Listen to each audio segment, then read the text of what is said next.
Hello guys, again we are here in Money Talks.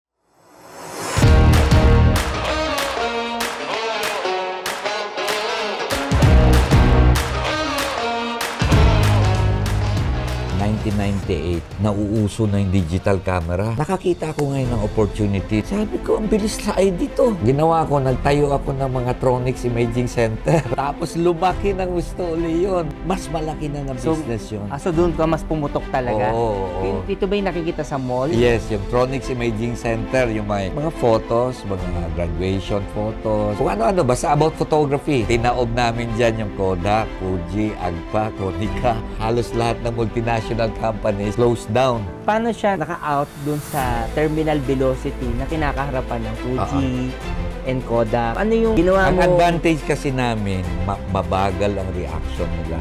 By that time, they can no longer kill us. Kasi marami na rin kami. So, sabihin yung speed, yung decision making, pag nakakita ng opportunity na mag-grow ka, ginanatan nyo agad.